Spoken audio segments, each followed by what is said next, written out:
Kehidupan kita tidak dapat dilepaskan dari menentukan pilihan dan mengambil keputusan. Menjadi masalah yang umum ketika kita merasa bimbang dengan beragam pilihan yang tersedia di depan mata.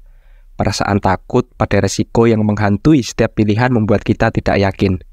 Berikut ini saya rangkum 5 strategi menyikapi kebimbangan versi buku Cara Cepat Memperbaiki Mood yang ditulis oleh Dr. Olivia Remes. Yang pertama adalah belajar menerima resiko. Setiap keputusan apapun pastinya memiliki resiko yang akan kita terima. Bahkan untuk keputusan kecil seperti mau mandi dulu atau makan dulu. Semakin besar keputusan yang akan kita ambil, maka akan semakin besar pula resiko yang membayanginya. Jika kalian menghadapi dilema pada saat ingin mengambil keputusan, kalian harus ingat ini. Kuncinya bukan mengambil keputusan untuk waktu mendatang atau diam saja, melainkan belajar menerima resiko yang menyertai pengambilan keputusan. Yakinlah pada setiap keputusan yang telah kalian ambil.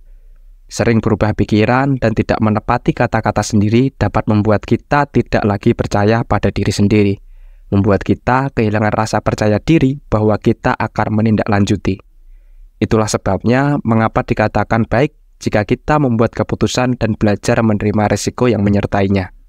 Belajarlah untuk menerima kenyataan bahwa ada unsur ketidakpastian dalam hidup ini. Semakin cepat kita belajar menerima, segalanya akan makin mudah. Yang kedua, ubah fokus, sambutlah ketegasan. Jika ingin menjadi orang yang lebih tegas, kita harus melatih diri kita untuk dapat mengambil keputusan dengan cepat. Yang harus kalian lakukan adalah tentukan durasi waktu kalian dalam mempertimbangkan sebuah keputusan. Misalkan saja 15 menit atau 30 menit. Setelah itu, ambillah keputusan berdasarkan pertimbangan yang telah kalian lakukan selama 15 menit atau 30 menit. Selanjutnya, setelah mengambil keputusan, fokuslah pada perasaan gembira karena kita telah bersikap tegas. Jangan fokus pada tepat atau tidak tepatnya sebuah keputusan tersebut. Karena ketika kita merasa gembira sebab telah bertindak tegas, hal tersebut dapat menyulut perasaan termotivasi dan memacu kita untuk bertindak tegas di waktu yang mendatang. Yang ketiga, apa yang membuat kita bersemangat?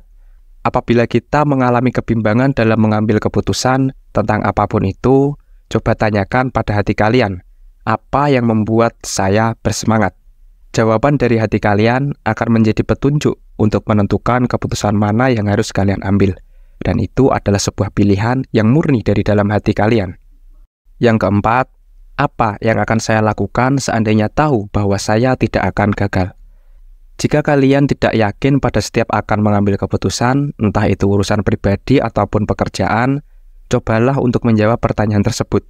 Apa yang akan saya lakukan seandainya saya tahu bahwa saya tidak akan gagal? Secara tidak langsung, jawaban dari hati kalian adalah perencanaan terbaik untuk mencapai keberhasilan. Dan jawaban itulah yang dapat kalian jadikan keputusan. Tentu saja tetap gunakan prinsip ketegasan dalam mengambil keputusan. Kemudian yang kelima menjadi strategi terakhir dari buku ini, yaitu tekan tombol reset dalam hidup kita. Ketika sebuah keputusan telah diambil dengan tegas, namun hasilnya tidak sesuai dengan apa yang diharapkan, seringkali kita akan mengecam diri sendiri dengan berbagai alasan. Kita menjadi terpuruk dan berhenti mencoba. Saat hal tersebut terjadi, yang bisa kita lakukan adalah menekan tombol reset pada hidup kita dan bangkit lagi. Kita harus mengambil penghapus dan mulai menghapus catatan mental kita yang terluka.